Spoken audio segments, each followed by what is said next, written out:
Assalamualaikum warahmatullahi wabarakatuh. Alhamdulillahirabbil alamin. Wa bihi nasta'inu ala umuri dunya waddin. Wassalatu wassalamu ala asrofil anbiya'i wal mursalin sayyidina Muhammadin wa ala alihi wa sahbihi ajmain. Labbaik Allahumma labbaik.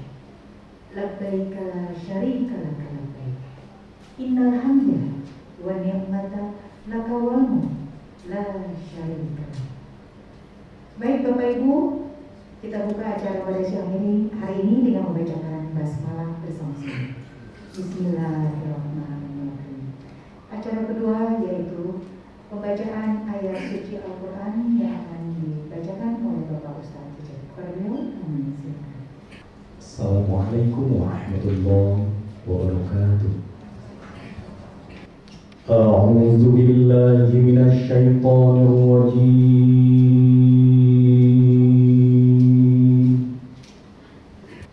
Bismillahirrahmanirrahim.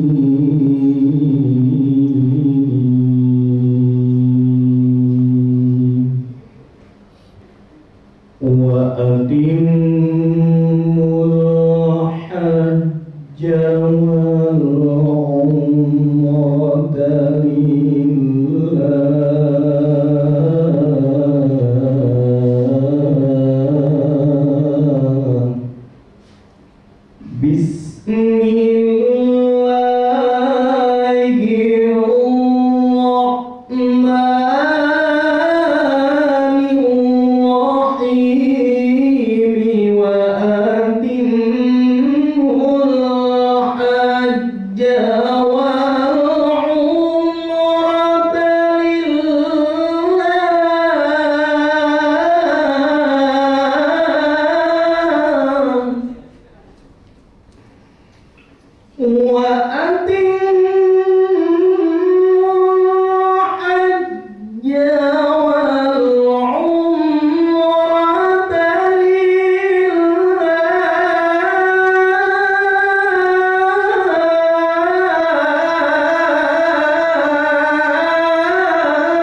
Shadaqallahul azim.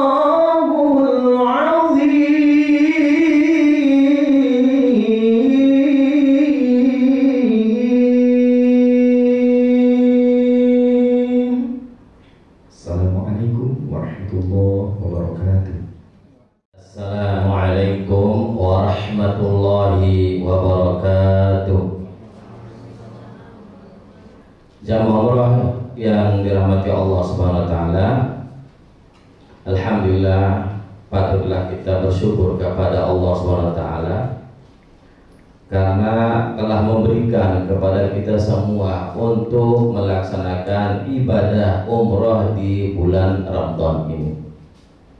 Karena ibadah umrah di dalam bulan Ramadan ini adalah luar biasa pahalanya, berbeda dengan di bulan-bulan yang lainnya. Bahkan ada disebutkan di beberapa hadis Rasulullah SAW. Yang pertama yaitu kelebihannya bagi orang yang melaksanakan ibadah umrah di bulan puasa, dia berarti seakan-akan berhaji bersama Rasulullah SAW. Yang kedua, keutamaan yang kedua adalah disebutkan dalam hadis Rasulullah SAW, orang yang melaksanakan ibadah umrah di dalam bulan puasa itu pahalanya seperti ibadah haji. Nah, inilah keutamaan inilah yang dikejar sama orang-orang Saudi yang berada di Timur Tengah. Oleh karena itulah, kalau sudah memasuki 10 bulan Ramadan atau 20 bulan Ramadan, itu luar biasa ramainya, luar biasa padatnya, bahkan sama dengan haji.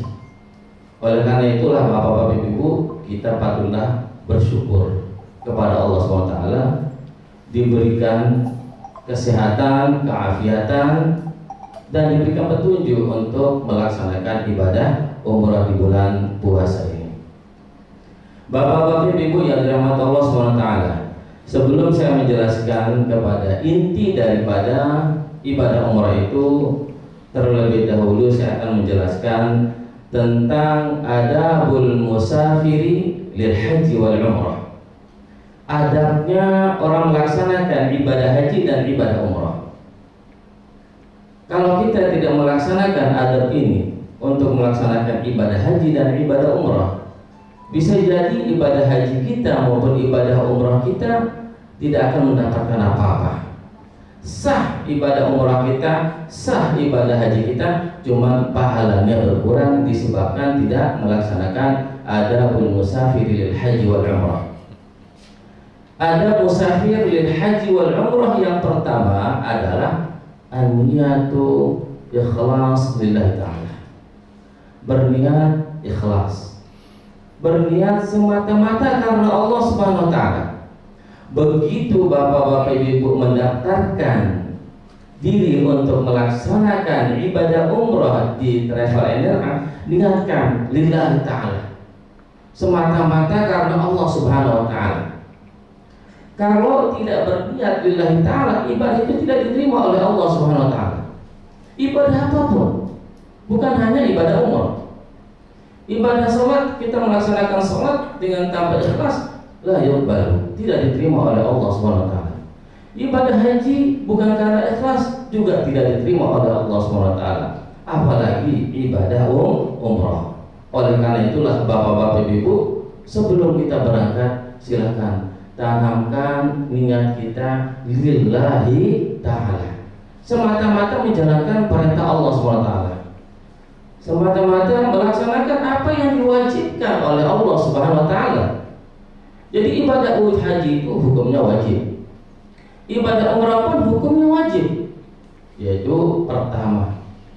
Kalau yang kedua, ketiga, keempat adalah hukumnya sunnah. Sama halnya dengan ibadah haji. Yang pertama itu termasuk hukumnya wajib. Oleh karena itulah Bapak-bapak Ibu yang baru pertama melaksanakan ibadah umrah ini, silahkan ditanamkan niatnya ikhlas semata-mata karena Allah Subhanahu wa taala. Sebagaimana disebutkan di dalam Al-Qur'an, wa ma umiru illa liya'budullaha mukhlishina lahuddin. Dan tiadalah aku perintahkan kepada kamu sekalian kecuali hanya menyembah Allah dalam keadaan ikhlas semata-mata lillahi ta'ala. Di dalam hadis Rasulullah SAW menyebutkan tentang ikhlas, yaitu innamal a'malu binniyat wa innamal likulli imri'in ma nawa faman kanat hijratuhu ila Allah wa rasulih fa hijratuhu ila Allah wa rasulih wa man kanat hijratuhu lidunya yusibuha aw imra'atin yankihuha fa hijratuhu ila ma hajara ilaihi. Innamal a'malu binniyat, segala perbuatan itu disertai dengan niat. Apapun ibu-ibu, bapak-bapak, makan pun, sekalipun makan itu dan minum itu hukumnya mubah, tapi bisa kita mendapatkan pahala tergantung niat kita. Kalau kita berniat makan untuk menguatkan kita untuk melaksanakan ibadah, maka hukumnya adalah mendapatkan pahala. Lumayan bapak-bapak ibu daripada tidak niat. Kita niatkan minum supaya kita kuat ibadah. Nanti kita berbuka, makan untuk kuat ibadah, yaitu melaksanakan sholat sunat tarawih dan sholat sunat tahajud. Insya Allah mendapatkan pahalanya. Tapi kalau tidak diniatkan, tidak mendapatkan apa-apa. Faman kanat hijratuhu ila Allah wa rasulih, barang siapa yang hijrah kepada Allah SWT dan Rasulnya, fa hijratu ila Allah wa rasulih, maka niatkan semata-mata karena Allah dan semata-mata karena perintah Rasulullah sallallahu alaihi wasallam. Wa man kanat hijratuhu lidunya yusufa, dan barang siapa hijrahnya melaksanakan ibadah umrah, melaksanakan ibadah haji di dunia dengan tujuan dunia, yusibuha, akan mendapatkan dunia. Kita melaksanakan ibadah haji. Nah, melaksanakan ibadah haji, terus kita sampai di Makkah, Madinah, kita mau bawa barang dari Jakarta atau dari daerah masing-masing, lalu barang itu kita jual di Makkah maupun di Madinah. Itu berarti di dunia kita mendapatkan dunia. Apabila kita berniat melaksanakan ibadah haji maupun ibadah dunia, yaitu untuk imra'atin, untuk perempuan, karena perempuan, maka kita akan menikahi perempuan itu. Inilah asbab wurud daripada hadis ini. Ketika seorang sahabat Rasulullah SAW melaksanakan ibadah haji dengan tujuan bersama calon istrinya, dengan tujuan mau menikah, maka inilah asbab wurud hadis ini. Dengan tujuan mau menikah, maka dia dapatkan, dia akan menikah di sana, karena niatnya untuk menikah. Kalau niatnya untuk dunia, maka mendapatkan dunia. Kalau niat kita lillahi ta'ala, semata-mata menjalankan perintah Allah SWT dan perintah Rasulullah SAW, insya Allah kita akan mendapatkan ganjaran pahala yang luar biasa. Apalagi bapak-bapak ibu melaksanakan ibadah umrah di dalam bulan puasa ini. Allahu Akbar, subhanallah. Oleh karena itulah bapak-bapak ibu, jangan sampai disia-siakan, jangan sampai menyia-nyiakan niatnya. Silahkan tanamkan niatnya lillahi ta'ala. Yang kedua, bapak-bapak ibu, adabul musafir lil haji wal umrah adalah istarqa liwalidayhi, yaitu meminta maaf kepada kedua orang tua yang masih hidup. Meminta maaf. Kita minta maaf kepada kedua orang tua kita. Jangan kita merasa diri kita mampu, kita memiliki segala-galanya, terus kita tidak pernah meminta maaf kepada kedua orang tua kita. Apalagi kita mau melaksanakan ibadah umrah atau melaksanakan ibadah haji, wajib hukumnya kita meminta maaf, meminta ridhonya kedua orang tua kita. Karena apa bapak-bapak ibu dianjurkan oleh Rasulullah SAW meminta maaf sebelum kita berangkat menunaikan ibadah umrah? Karena pernah terjadi pada zaman Rasulullah SAW, ada seorang sahabat yang namanya Alqamah. Ketika melaksanakan ibadah haji, ketika dituntun berniat dan membaca talbiyah setelah berniat, para sahabat yang lain itu lancar bacaan-bacaan talbiyahnya. Dia semuanya pada membaca talbiyah, semuanya pada membaca doa, kecuali satu yang tidak bisa mengeluarkan kalimat thayyibah, kalimat yang baik, dan tidak bisa membaca kalimat labbaik Allahumma labbaik sampai seterusnya. Mulutnya tertutup, bapak-bapak ibu. Para sahabat semuanya pada heran. Kenapa Alqamah kok tidak bisa melafazkan kalimat thayyibah? Apa sebabnya? Lalu dipanggil Rasulullah SAW. Ketika dipanggil Rasulullah SAW, Rasulullah SAW langsung melihat bagaimana kondisi daripada Alqamah yang tidak bisa melafazkan kalimat thayyibah. Lalu Rasulullah SAW memanggil para sahabat yang dekat dengan Alqamah. Apa kata Rasulullah SAW? Apakah masih hidup kedua orang tuanya? Apa kata sahabat? Masih ya Rasulullah. Masih hidup ummuha. Masih hidup ibunya ya Rasulullah. Kalau gitu panggilkan saya ibunya. Lalu dipanggil ibunya oleh sahabat mendatangi Rasulullah. Apa kata Rasulullah SAW? Dia bilang Rasulullah SAW, maafkan kesalahan anakmu ini, sekalipun kesalahannya hanya sedikit. Kesalahannya maafkan. Apa kata ibunya?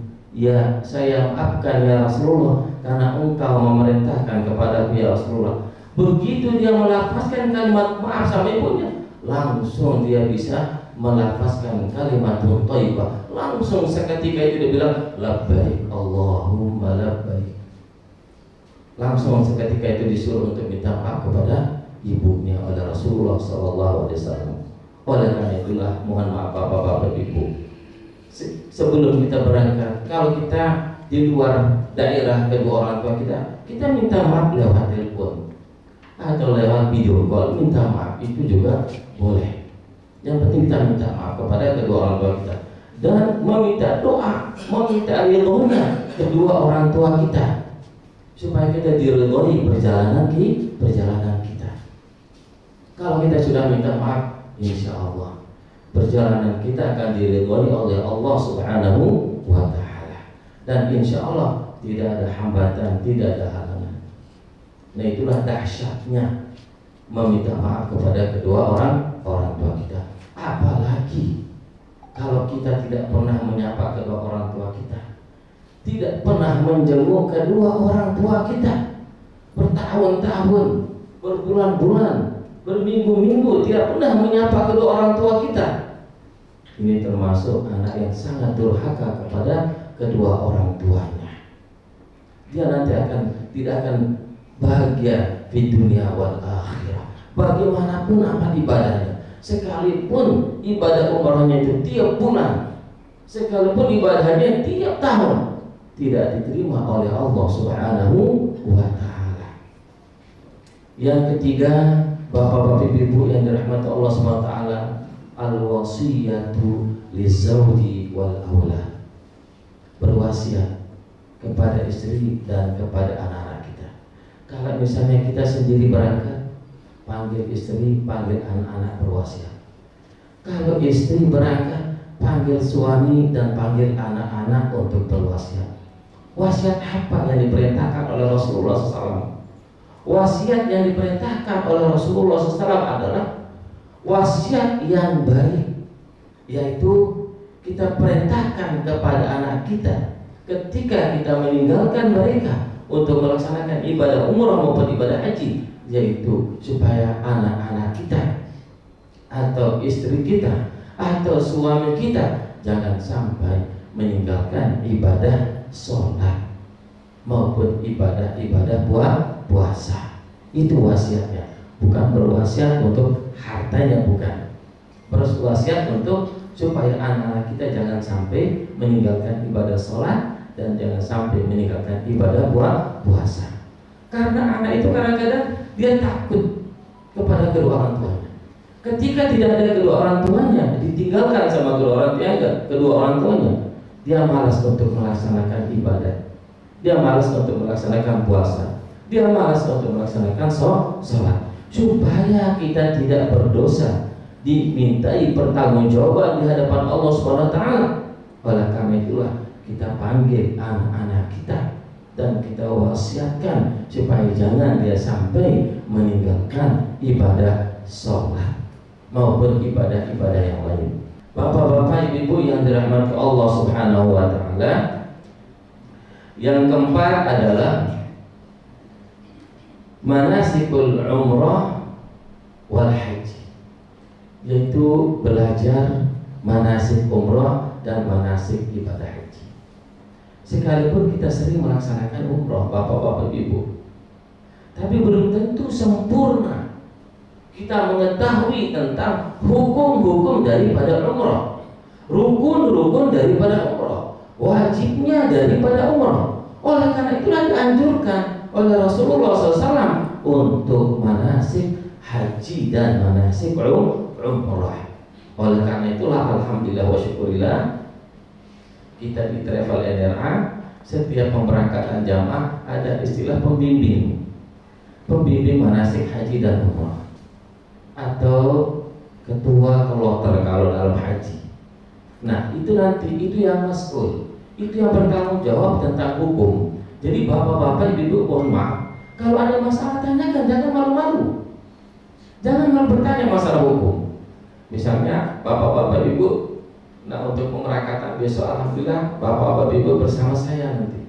Kalau ada masalah tanyakan, jangan malu-malu bertanya tentang hukum. Gak boleh kita malu bertanya tentang hukum. Kalau malu kita bertanya tentang hukum, bukan di jalan kita sesat bapak-bapak ibu, tapi sesatnya nanti di neraka, bukan di jalan. Kalau nanya alamat, sesatnya di jalan. Nah, oleh karena itulah dianjurkan oleh Rasulullah SAW untuk banyak-banyak bertanya tentang mengenai masalah hukum. Oleh karena itulah Rasulullah SAW bersabda dalam hadisnya, "Khudhu anni manasikakum." Pelajarilah, ambillah oleh kamu sekalian tentang manasik-manasik haji maupun manasik umrah.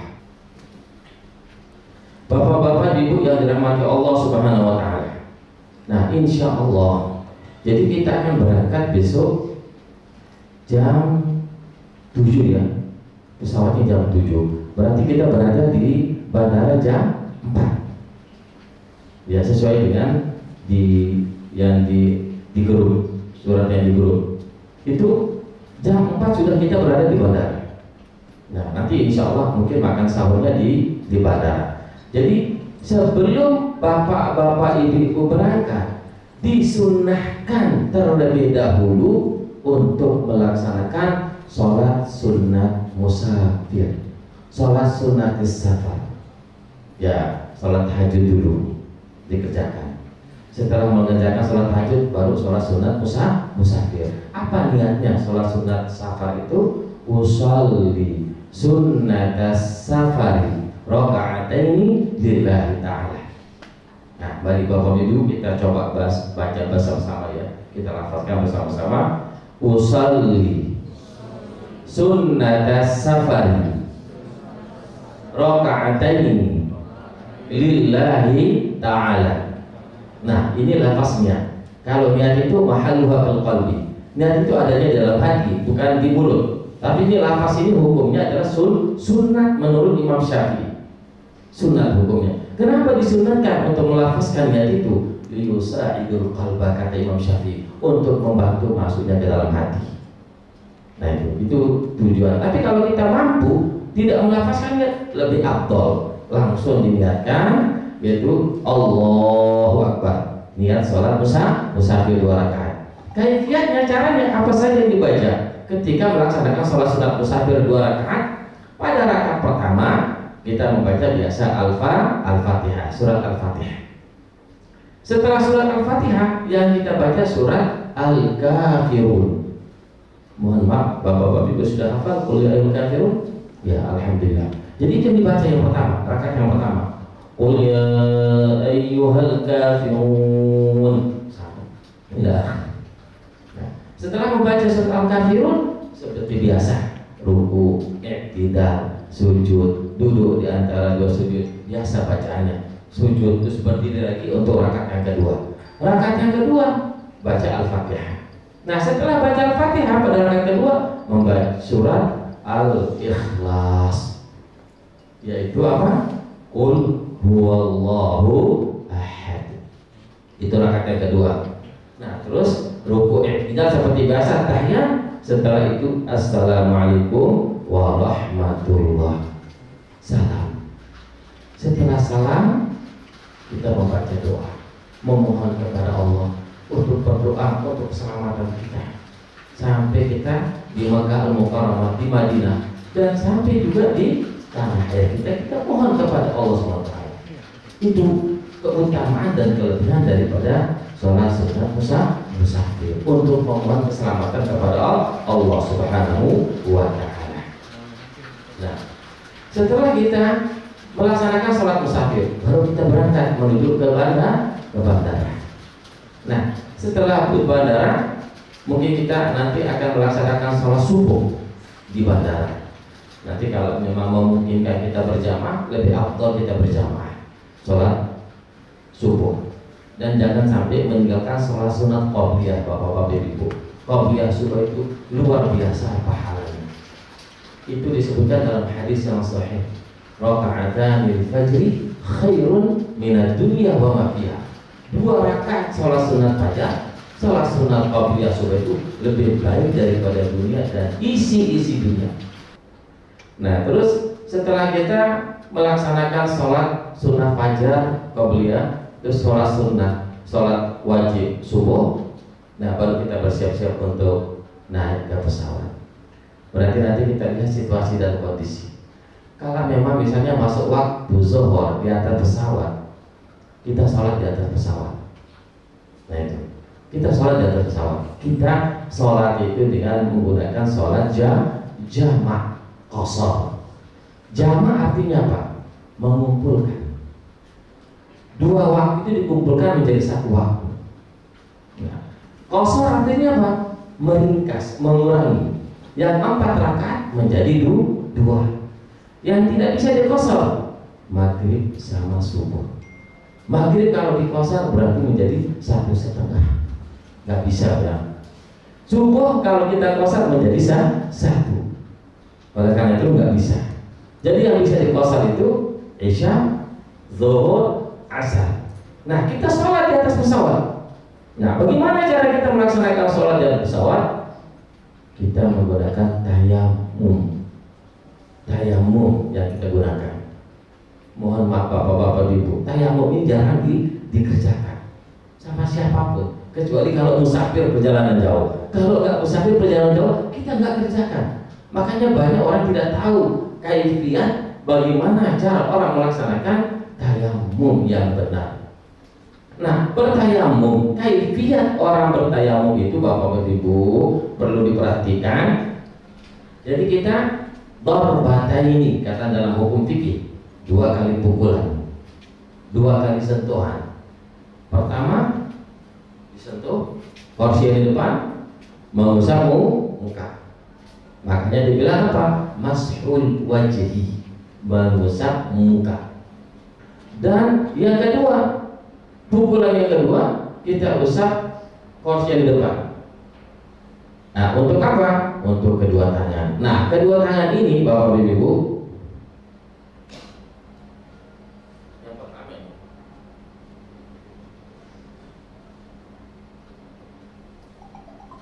bukan digosok-gosok yang begini ya. Orang tanya harus gini. Yang kanan dulu.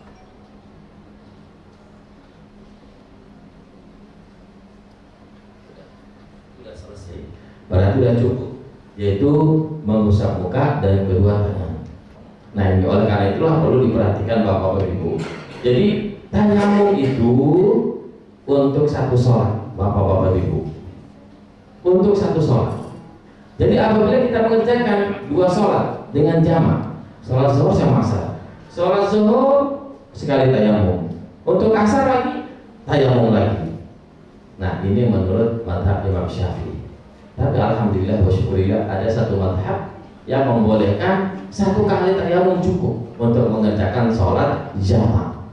Apa alasannya ulama itu? Karena ini sholatnya adalah sholat jamak, bukan sholat tamam, bukan sholat sempurna. Kalau sholat sempurna itu tidak boleh, harus 1 fardu 1 tayamum. Bapak-bapak Ibu yang dirahmati Allah Subhanahu wa taala, terus kita udah melaksanakan tayamum, terus melaksanakan sholat di atas pesawat. Jadi sholatnya seperti bahasa Bapak Ibu ya. Kita dalam keadaan duduk di atas pesawat, gak usah kita harus menghadap kiblat. Memang kalau menurut Imam Syafi'i, menghadap kiblat itu hukumnya wajib. Dalam kondisi, dalam situasi apapun, hukumnya wajib menghadap kiblat. Tapi sekarang kalau kita mau menghadap kiblat, berarti kita mau putar-putar artinya porsinya untuk menghadap kiblat, nggak bisa. Nah, lain halnya dengan pesawat Saudi ya. Kalau pesawat Saudi itu ada tempat khusus tempat sholat.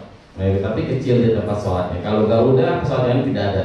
Jadi kita sholat ya di tempat kita duduk masing-masing kita sholat. Seperti biasanya duduk. Ketika kita rukuk agak kita rendahkan sedikit kepala kita.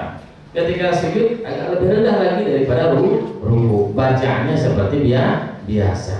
Nah, jadi sholat zuhur 2 rakaat, salam, terus qamat, lagi melaksanakan sholat asar 2 rakaat. Selesai baru kita doa.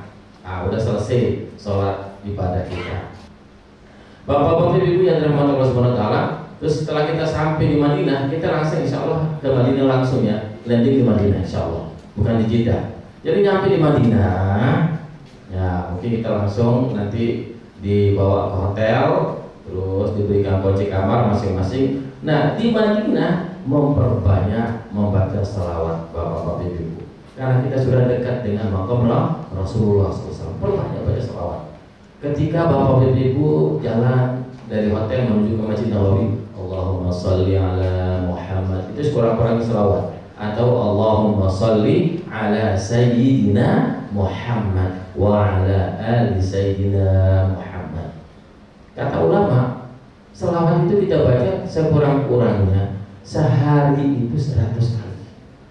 Sehari 100 kali. Itu sekurang-kurangnya, paling kurang.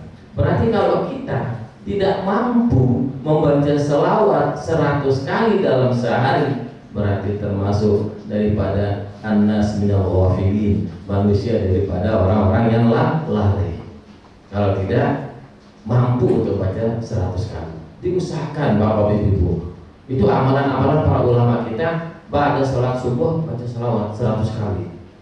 Kalau dia tidak mampu 100 kali pada sholat subuh, mungkin sambil pada sholat duha. Yang penting sehari dihitung 100 kali. Kelebihan ziarah ke makam Rasulullah, nanti ada waktunya kita ziarah dan ada jadwalnya. Apa kata Rasulullah SAW dalam hadisnya? Man zarani fil madinati muhtasiban kuntu lahu syafi'an wa syahidan yaumil qiyamah. Rawahul Baihaqi. Barang siapa yang ziarah kepadaku, kata Rasulullah SAW, fil madinati, di Madinah, muhtasiban, dengan mengharapkan pahala ridhonya Allah SWT, kuntu lahu syafi'an, adalah aku akan memberikan syafaat. Kalau syafaat Rasulullah SAW, Bapak Ibu, tidak diragukan. Tidak ada pendapat ulama yang mengatakan bahwa tidak ada syafaat Rasulullah SAW. Ijma' ulama, sepakat para ulama itu bahwa syafaat Rasulullah itu ada. Kecuali kalau syafaat guru atau syafaat para ulama yang lain, baru ada perbedaan pendapat ulama. Nanti kita akan diberikan syafaat oleh Rasulullah SAW, wa syahidan yaumil qiyamati, dan akan diberikan saksi untuk membelanya pada hari kiamat. Siapa yang membela kita Bapak Ibu nanti pada hari kiamat? Tidak ada lain kecuali Rasulullah. Bukan bapak kita, bukan anak kita, bukan siapa. Nafsi-nafsi kita nanti Bapak Ibu, sesuai dengan amal ibadah kita. Tetapi yang berhak yang membela kita adalah Rasulullah SAW. Bahkan Rasulullah SAW merasa dia kurang umatnya dilihat di dalam surga. Dia cari mana umatku yang sisa-sisanya, sampai dicari oleh Rasulullah SAW. Apalagi yang sering membaca selawat kepada Rasulullah SAW, berarti itu tandanya kita mencintai Rasulullah SAW. Hadis yang kedua tentang kelebihan ziarah ke Rasulullah SAW. Man zarani ba'da mauti faka'annama zarani fi hayati. barang siapa yang menziarahiku ketika aku mati, kata Rasulullah, faka'annama zarani fi hayati, seakan-akan dia pernah ziarah aku pada masa hidup. Itu kelebihan orang ziarah ke makam Rasulullah SAW. Oleh karena itulah Bapak-bapak Ibu, jadi orang berbondong-bondong untuk dapat ziarah ke makam Rasulullah SAW. Jadi ziarah ke makam Rasulullah itu sebelum kita ziarah, terlebih dahulu kita ke Raudhah dulu. Nah, Raudhah kita sholat sunat di sana, berdoa di situ, doa dijawab oleh Allah SWT. Perbanyak doa di Raudhah Bapak Ibu. Doa, setelah doa baru keluar dari Raudhah, baru menuju ke makamnya Rasulullah SAW. Ingat, posisi makam Rasulullah SAW itu di tengah-tengah Bapak Ibu. Di tengah-tengah, bukan yang pertama, ada tengah-tengah. Ada tiga kan? Ada tiga jendela yang pakai besi pertama, terus yang kedua, ada yang ketiga. Di tengah-tengah semuanya di situ. Dulu saya belum dikasih tahu sama ayahanda, yaitu ayahanda Al-Maghfur lahu Tuan Guru Haji Mustafa. Ayahanda alhamdulillah pernah ngajar di Masjidil Haram. Jadi beliau yang bawa saya waktu masih kecil. Ini tempat makam Rasulullah. Kalau dulu enak kita, waktu tahun 80-an enak. Langsung kita melihat bagaimana bentuk dari makam Rasulullah SAW. Kalau sekarang kan ada jarak, sulit kita bisa melihatnya, bahkan dijaga oleh petugas. Kalau dulu enak kita bisa melihat langsung posisi makam Rasulullah SAW. Jadi posisi makam Rasulullah SAW ini makam Rasulullah SAW, terus di belakangnya ini makam sahabat Abu Bakar, terus Sayyidina Umar. Bukan 1, 2, 3 tempatnya. Nah itu tempatnya. Oleh karena itulah dari sebelumnya itu kita memperbanyak membaca salawat. Ketika kita sudah mendekati makam Rasulullah, baru kita mengucapkan salam. Assalamualaikum ya Rasulullah. Perbanyak memberikan salam. Akan dijawab oleh Rasulullah SAW. Mungkin ada yang nitip salam, salamkan dia kepada Rasulullah SAW. Tapi ingat Bapak Ibu, jangan seperti jamaah haji Lombok. Jamaah haji Lombok, setiap orang ziarah, tolong ya salamin ke makam Rasul, catat namanya, nyalamin sampai 4 lembar itu. Itu harus dibaca semuanya, yang 4 lembar itu nama-namanya. Itu bisa seminggu kita di situ.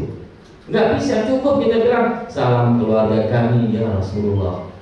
Yang paling pertama adalah salamkan kedua orang tua kita yang masih hidup. Kedua, anak-anak kita salamkan kepada Rasulullah SAW. Terus baru masyarakat kita. Nah setelah itu baru kita city tour Bapak Ibu. City tour udah biasa. Nanti dibawa sama guide, sama saya juga ikut nanti di bis. Nanti diajak ke tempat-tempat yang bersejarah. Nah diajak nanti ke yaitu Masjid Quba. Masjid Quba itu keutamaannya luar biasa, tidak dimiliki oleh masjid-masjid yang lain. Apa kelebihan daripada ziarah ke Masjid Quba? Disebutkan dalam hadis, man tatahhara fi baitihi thumma ata masjid Quba'in fa shalla fihi rak'atain kana lahu ajru umrati. Barang siapa yang mendatangi Masjid Quba tetapi dalam situasi sudah berwudu dari hotelnya. Jadi ibu-ibu sebelum turun dari hotel naik ke bis, terlebih dahulu kita berwudu.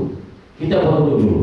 Berwudu, habis berwudu baru naik bis menuju ke Masjid Quba. Sampai kita di Masjid Quba, masuk ke dalam Masjid Quba, kita melaksanakan sholat sunat tahiyatul masjid 2 rakaat, terus sholat sunat apa di situ? Sholat sunat taubah atau sholat sunat mutlak yang dikerjakan. Nah, apa kelebihan dan utamanya? Man tatahhara fi baiti tsumma ka Masjid Quba fa shalla fihi rak'atain kana lahu ajru umratin. Pahalanya itu seperti pahalanya orang melaksanakan ibadah umrah. Padahal kita belum umrah, kita belum ihram, belum berniat, belum melaksanakan tawaf dan sa'i, sudah mendapatkan pahala ibadah umrah. Inilah kelebihan daripada Masjid Quba. Kenapa Masjid Quba itu memiliki keistimewaan kelebihan seperti itu? Ya karena dia pertama masjid yang dibangun oleh Rasulullah SAW. Bapak-bapak ibu yang dirahmati Allah SWT, setelah kita beberapa hari di Madinah, baru kita berangkat menuju ke Makkah. Untuk apa? Melaksanakan ibadah umrah. Sebelum melaksanakan ibadah umrah, sunnah-sunnah ihram salah satunya adalah mandi. Mandi, bapak ibu disunahkan mandi. Niatnya mandi sunat ihram seperti biasa. Semua dibasahi dari ujung rambut sampai ujung kaki, pakai sabun, pakai sampo. Nah itu. Jangan nggak sampai nggak pakai sabun bapak ibu. pakai sabun, pakai sampo untuk mandi sunat ihram. Disunatkan sebelum memakai ihram. Nah, setelah mandi sunat ihram, baru kita memakai ihram dari hotel, terus kita akan berangkat menuju ke Bir Ali. Yaitu Bir Ali itu sebenarnya Abar Ali namanya, tapi kebanyakan orang Indonesia bilang Bir Ali. Abar Ali sebenarnya namanya yang aslinya itu Bir Ali kalau orang Indonesia. Jadi kita menuju ke sana. Jadi untuk apa? Untuk berniat mengambil miqat di Bir Ali. Mengambil miqat, setelah kita sampai di situ, masuk ke dalam masjid, kita sholat sunat nanti. Tergantung waktu nanti di situ. Nah, kita sholat sunat tahiyatul masjid. Habis itu baru nanti kita akan pimpin untuk berniat, Bapak-bapak Ibu. Nanti mungkin dipimpinnya berniat itu di atas bis. Itu termasuk salah satu sunnahnya Rasulullah. Karena Rasulullah SAW itu berniat melaksanakan ibadah umrah itu di atas kendaraannya, di atas ontanya. Nah, jadi kita berniat, boleh juga kita berniat di masjid itu, di halaman masjid. Nanti tergantung situasi dan kondisi Bapak-bapak Ibu. Jadi kita berniat, niat umrah itu adalah nawaitul umratah wa ahramtu biha lillahi ta'ala, atau labbaik Allahumma umratan lillahi ta'ala. Nah, coba kita bareng-barengnya sama-sama untuk melafazkan niat Bapak Ibu. Bismillahirrahmanirrahim. Nawaitul umrata wa ahramtu biha lillahi ta'ala. Nah, ini namanya lafaz niat. Di mana niat itu? Di dalam hati. Diniatkan di dalam hati, berniat untuk melaksanakan ibadah umrah. Nah, sudah berniat, baru berlaku larangan umrah. Kalau sudah berniat, apa larangan umrah itu? Yaitu tidak boleh memakai wangi-wangian, laki maupun perempuan. Tidak boleh memotong kuku, tidak boleh mencabut rambut apapun. Rambut daripada anggota badan kita pun tidak boleh. Rambut daripada bulu rambut tangan kita juga tidak boleh. Semua yang berbulu nggak boleh dicabut ketika melaksanakan niat, sudah berniat untuk melaksanakan ibadah umroh. Jadi ibu-ibu jangan sembarangan buka jilbabnya juga, muknahnya. Paling baik, lebih bagus pakai muknah, jangan pakai jilbab ketika kita melaksanakan ibadah umroh, supaya semua tertutup.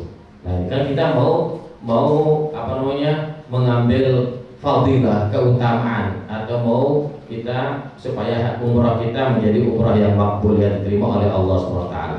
Nah, larangannya itu tidak boleh mencaci maki, tidak boleh berkata kotor-kotor, nggak boleh. Itu termasuk larangan umroh. Nah, bagaimana tentang wudhu kita? Apakah kita pertahankan sampai dibuka? Oh enggak, Bapak Ibu. Ada sampai tidak berani kentut, ditahan terus kentutnya. Karena dikira tidak boleh kentut ketika kita memakai ihram berniat. Itu boleh, silahkan, nggak ada masalah. Mau tidur silakan tidur. Tapi ingat, untuk bapak-bapak, kadang-kadang nanti cuaca dingin, untuk bapak-bapak, ketika bapak-bapak itu di atas bis terus memakai ihram, kadang-kadang ditutup kepalanya dengan ihramnya, itu termasuk melanggar larangan ihram. Insya Allah nanti akan dipraktekkan mengenai masalah cara pemakaian ihram. Nah, setelah kita berniat, udah, terus kita berjalan sambil kita bertalbiyah, memperbanyak talbiyah Bapak Ibu. Kita baca talbiyah, labbaik Allahumma labbaik. Kita baca Bapak Ibu, labbaik Allahumma labbaik, labbaik la syarika laka labbaik, innal hamda wan ni'mata laka wal mulk la syarika lak. Nah, ini yang diperbanyak untuk dibaca ketika kita berada di atas bis. Kita baca talbiyah, perbanyak talbiyah. Ini hukumnya sunnah, memperbanyak baca talbiyah. Terus berdoa, Allahumma inni as'aluka ridhaka wal jannah wa a'udzubika min sakhatika wan nar. Baca doa untuk kedua orang tua kita, jangan sampai melupakan doa kedua orang tua kita. karena di situ doa diijabah oleh Allah Subhanahu wa taala. Allahumma ighfirli wa liwalidayya warhamhuma kama rabbayani shaghira. Perbanyak doa itu ketika kita melaksanakan ibadah umrah. Terus baca doa, zikir dan sebagainya. Nah, setelah kita sampai di Mekah, nanti kita langsung ke hotel, bukan langsung ke Masjidil Haram. Nanti akan dibagikan kunci kamar. Nanti tergantung mutawif gaya kita, jam berapa kita akan melaksanakan tawaf, melihat situasi dan kondisi yang ada di Masjidil Haram. Nah, nanti ketika kita tawaf, jadi akan dibimbing semuanya Bapak Ibu. Nah, kita tawaf, baru kita masuk ke area Ka'bah, kita sudah disunatkan untuk berdoa. Nanti akan dibimbing doanya oleh mutawifnya atau saya sendiri. Nah, terus doanya pun ketika tawaf kita mulai dari Hajar Aswad. Ingat Bapak Ibu, di situ orang banyak keliru. Hajar Aswad,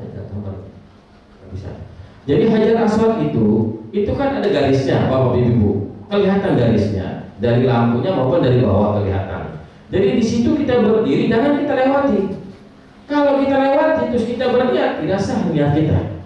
Harus kita berniat pas di posisinya atau sebelumnya kita berniat untuk melaksanakan tawaf umrah. Niat tawaf umrah itu saya berniat tawaf umrah 7 kali keliling karena Allah Subhanahu wa taala. Mulai dari Hajar Aswad sampai dengan Hajar Aswad dihitung satu kali. Terus putar lagi sampai 2 kali. Nah, terus sampai dengan 7 kali putaran udah selesai. Jadi nggak boleh kita berniat di sini Bapak Ibu. Kalau kita berniat di sini nggak sah tawaf kita. Harus niatnya itu posisinya pas dengan Hajar Aswad. Posisi Hajar Aswad ini udah ada garisnya. Di sini kita berniat, atau dari sebelumnya kita berniat. Terus baru kita takbir, istilah namanya. Karena kita tidak bisa mencium Hajar Aswad. Sunnah hukumnya mencium Hajar Aswad, tapi jangan memaksakan diri Bapak Ibu. Berat, resiko banyak kalau kita mencium Hajar Aswad. Kita mengejar yang sunnah, yang wajib tidak bisa diselesaikan. Lebih baik yang wajib diselesaikan nanti waktu yang lain kalau mau mencium Hajar Aswad. Setelah itu sholat sunat tawaf 2 rakaat Bapak Ibu. Sholat sunat tawaf 2 rakaat masing-masing nanti kita atur tempatnya, kita lihat situasi dan kondisinya juga. Setelah itu berdoa, masing-masing berdoa, mungkin dipimpin nanti sekali. Setelah itu baru sendiri-sendiri berdoa memohon kepada Allah Subhanahu wa taala. Larangan-larangan ihram masih berlaku karena belum selesai pelaksanaan ibadah umrah. Selesai itu kita akan menuju ke sa'i, tempat sa'i, yaitu kemudian kita mulai dari Sofa, Bukit Sofa. Kita naik ke Bukit Sofa. Nah, mulai kita dari Bukit Sofa. Nah, di situ juga kita berniat untuk melaksanakan apa? Sa'i. Nanti akan dipimpin. Ikutin pemimpin kita, ustaz kita ikutin di situ nanti apa niatnya, kita ikutin niatnya. Melafazkan niat. Nah, mulai dari Bukit Sofa menuju ke Bukit Marwah itu 1 kali hitungan. Kadang-kadang ada yang menganggap bahwa hitungannya 1 kali itu dari Bukit Sofa Marwah ke Sofa itu 1 kali dihitung. Itu udah berapa kali jadi hitungannya, berapa kilo udah dilewati, terlalu banyak. Nah itu, jadi dari Bukit Sofa ke Marwah 1 kali, dari Bukit Marwah ke Sofa udah 2 kali. Kita selesai di Bukit apa? Marwah. Kita mulai sa'i di Bukit Sofa, selesai di Bukit Marwah. Nah di situ setelah kita sampai di Bukit Marwah, baru kita berdoa, nanti akan dipimpin doa kita. Nah terus baru kita tahallul. Tahallul itu sudah penghabisan. Rukun daripada umrah itu pertama adalah niat. Yang kedua adalah tawaf. Yang ketiga adalah sa'i. Yang keempat adalah apa?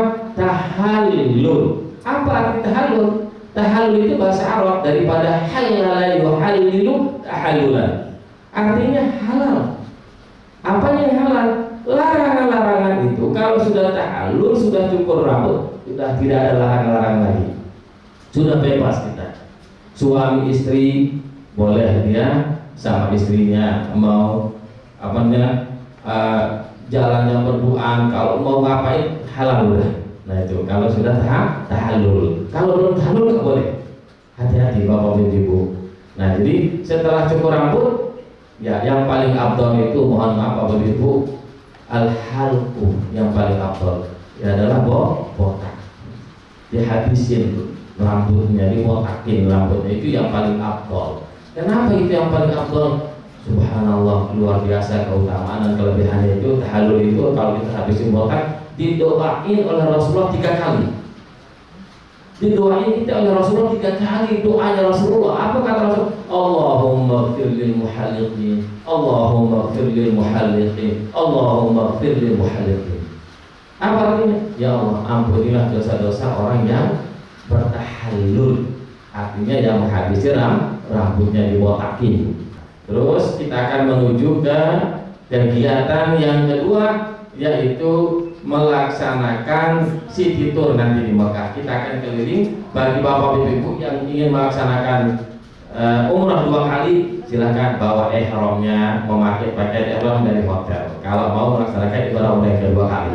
Kalau yang nggak mau hanya cukup 1 kali, ya udah cukup hanya datang City Tour aja untuk melihat sejarah-sejarah Jabal Sur, Jabal Nur, dan melihat daripada Ja'ranah, tempat orang mengambil mikot berniat melaksanakan ibadah umrah yang paling jauh di antara di kota Mekah. Bapak-bapak Ibu yang dirahmati Allah SWT, nah setelah itu baru berniat di Ja'ranah untuk melaksanakan umrah yang kedua. Terus seperti biasa, tawaf, sa'i, tahallul, ini adalah tertib, ini adalah rukun daripada umrah. Bapak Ibu yang dirahmati Allah SWT, mungkin hanya sekedar ini yang bisa saya sampaikan tentang manasikul umrah ini. Nah, mungkin sekarang akan dipraktekkan tentang bagaimana cara pemakaian ihram sama Ustaz Cecep Iskandar. Sebelah kanan atau di sebelah kiri tidak apa-apa, sama saja. Sisakan. Bagaimana nanti ukuran fasilitas lalu ini ke sini untuk mengikat, lalu kemudian seperti memakai kaisar. Biasanya kalau saya seperti ini, alhamdulillah dari Madinah sampai ke Mekah, kalau misalkan tidak ke toilet, alhamdulillah sampai selesai itu, selesai tawaf sa'i itu, insya Allah aman. Boleh memakai gesper, memakai tali rapia atau apa ya, boleh. Gesper yang seperti gesper yang itu ya, yang bisa ada di juga. Insya Allah seperti ini. Untuk bawahnya, untuk atasnya, sebelum kita melaksanakan tawaf, boleh seperti ini. Misalnya dari hotel mau menuju ke Bir Ali ya, boleh seperti ini ditulis, dan boleh juga seperti ini, nyaman, manis saja. Ya. Lalu kemudian nanti yang dibuka bahu kanan ketika akan melaksanakan dan kemudian melaksanakan sholat. Nanti mungkin ada sholat zuhur atau sholat maghrib mungkin dengan isya dipakainya seperti ini.